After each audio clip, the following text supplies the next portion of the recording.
मैं आपको आज एक वीडियो सुनाना चाहता हूं, वीडियो दिखाना चाहता हूं। इस वीडियो में आज की तारीख के केंद्रीय रक्षा मंत्री राजनाथ सिंह हैं। कल रात की बैठक में भी राजनाथ सिंह थे, जो बैठक बीजेपी अध्यक्ष जेपी नड्डा के घर पे हुई थी। उस बैठक में इसी की रणनीति तय हुई होगी और इसीलिए बैठक हुई कि अब किसानों से निपटा कैसे जाए, क्योंकि किसान झुकने मानने को तैयार नहीं है। तो राजनाथ सिंह का यह वीडियो सुनिए, क्या कह रहे हैं राजनाथ सिंह। 3 टुकड़ों में है, गौर से सुनिए, यह सुनना समझना जरूरी है। पहले आप सुनिए, फिर मैं बताऊंगा कि मैंने ये वीडियो क्यों दिखाया। हालांकि मुझे उम्मीद है कि वीडियो देखकर बहुत कुछ आप समझेंगे। तो जरा सुनिए, 3 टुकड़े में है, फिर कह रहा हूं। पहला टुकड़ा, मेरी जानकारी में यह नहीं था कि यहां पर कोई धरना चल रहा है, और ये हमारी जानकारी में पहले रहता तो मैं समझता हूं कि जिस दिन धरना किसानों का प्रारंभ हुआ था उसी दिन मैं इस धरना स्थल पर आ गया होता अपना समर्थन देने के लिए। हम कभी यह नहीं देखते हैं किस पार्टी का, किस संगठन का कोई आंदोलन है अथवा कार्यक्रम है।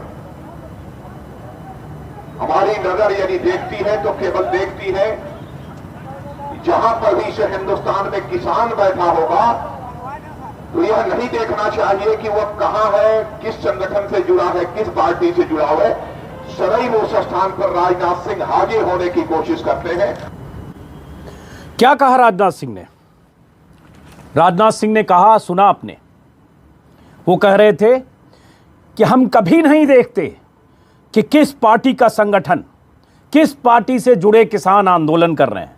जब किसान बैठा है तो हम ये सब नहीं देखते, और हमें अगर जानकारी मिलती कि किसान यहां प्रदर्शन कर रहे हैं तो मैं पहले आ जाता। ये सुना आपने। कब और क्यों कहा यह आगे बताऊं, उससे पहले कुछ और सुनिए।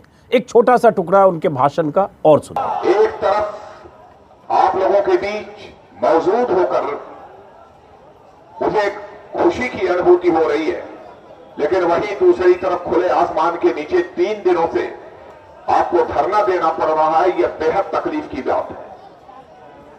सच कहा युद्धवीर सिंह जी, इतने दिन हो गए, बगल में संसद है, निश्चित रूप से प्रधानमंत्री जी को खुफिया विभाग के द्वारा जानकारी प्राप्त हो चुकी होगी, लेकिन उन्होंने किसी को भेजकर क्या समस्या है, क्या मांग है, यह भी जानने की जहमत नहीं उठाई। लेकिन प्रधानमंत्री जी, आपको इस सच्चाई को समझना चाहिए, जिस दिन से हिंदुस्तान का किसान एकजुट होकर सड़कों पर आ जाएगा तो कोई दुनिया की ताकत उसके हौसले को पस्त नहीं कर सकती। बड़ी से बड़ी ताकतों को घुटना टेकने को मजबूर होना पड़ेगा। इस वीडियो में क्या कहा राजनाथ सिंह ने? उन्होंने कहा बगल में पीएम है, किसान धरने पर बैठे हैं।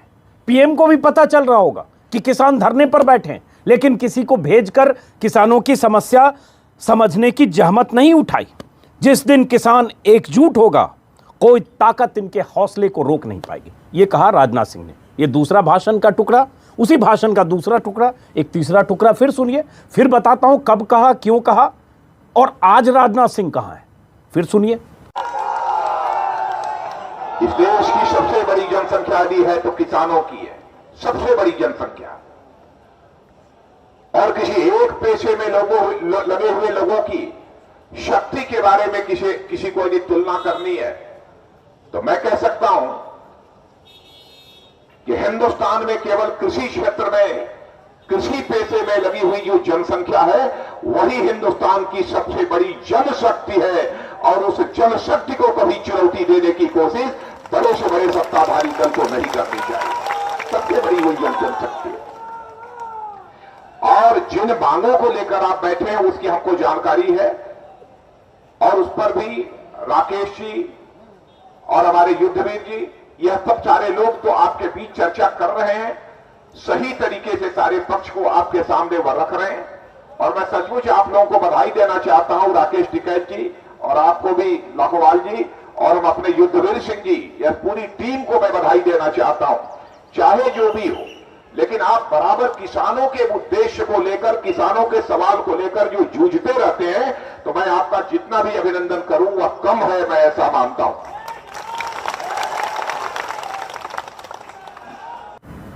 चलिए, तो सुन लिया आपने राजनाथ सिंह को। सुनकर क्या लगा आपको? लगता नहीं कि काश ये राजनाथ सिंह आज केंद्र की सत्ता में होते? काश यही वाले राजनाथ सिंह आज दिल्ली और देश की सत्ता में होते? काश आज राजनाथ सिंह सरकार में होते और उन्हें एहसास होता कि किसान यूं इस कदर ठंड में धरने पर बैठे हैं तो वो मिलने चले जाते।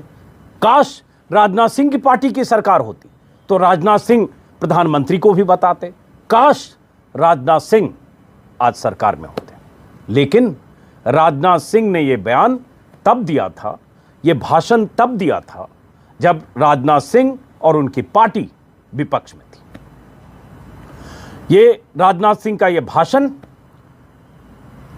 20 मार्च 2013 का है।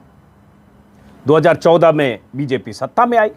जंतर मंतर पर भारतीय किसान यूनियन के किसान धरने पर थे, उनकी कुछ मांगे थी, यूपीए की सरकार थी और मंच पर राकेश टिकैत थे। उसी राकेश टिकैत का जिक्र राजनाथ सिंह कर रहे हैं अपने भाषण में कि अगर राकेश टिकैत इस तरह से धरने पर बैठे हैं, ये मुझे पता होता तो मैं तुरंत आता। राकेश टिकैत आज भी किसानों के साथ प्रदर्शन कर रहे हैं। कल भी देखे गए यूपी दिल्ली बॉर्डर पर पश्चिमी उत्तर प्रदेश के किसानों के साथ लगातार मांग कर रहे हैं कि सरकार किसानों से बात करे, उनकी मांग सुने, उनकी मांगों पर पुनर्विचार करे। लेकिन आज सरकार उनसे बात नहीं कर रही है। सरकार एक म्याद तय कर रही है, एक लोकेशन तय कर रही है। वो भी लोकेशन तय किया बाद में अमित शाह ने, जब अमित शाह ने कहा कि आप पहले बुराड़ी पहुंचे, वहां जमा हो, तब हम बात करेंगे कल सुबह। उसके पहले जो केंद्रीय कृषि मंत्री हैं नरेंद्र सिंह, उन्होंने 8 दिन बाद की तारीख तय की कि 3 दिसंबर को हम बात करेंगे। गोया 3 दिसंबर को शुभ मुहूर्त हो।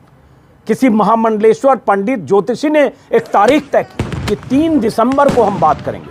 किसान हरियाणा और पंजाब से चले, 5 दिन हो गए।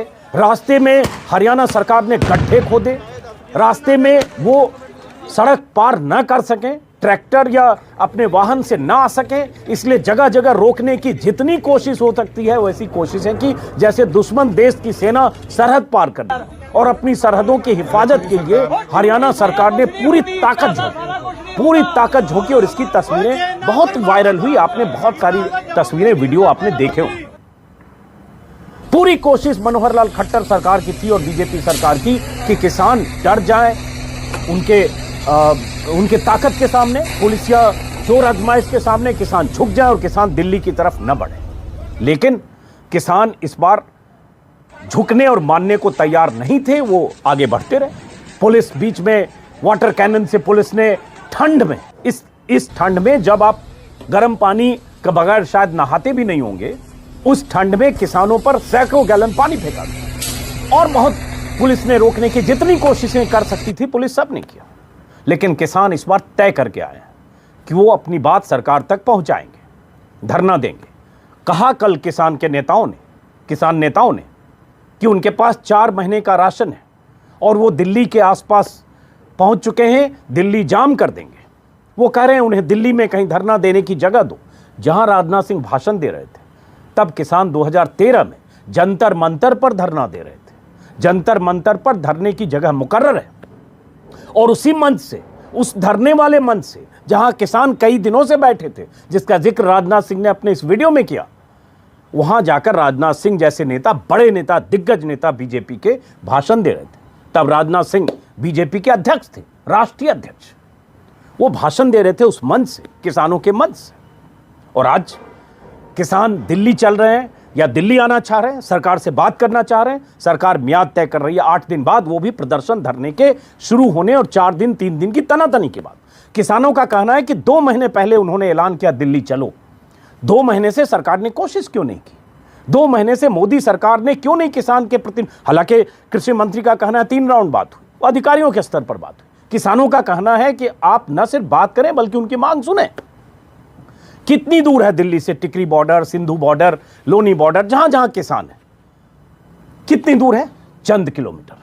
दिल्ली में सत्ता और सरकार है। और मैंने पहले भी कहा, अमित शाह हैदराबाद जा सकते हैं।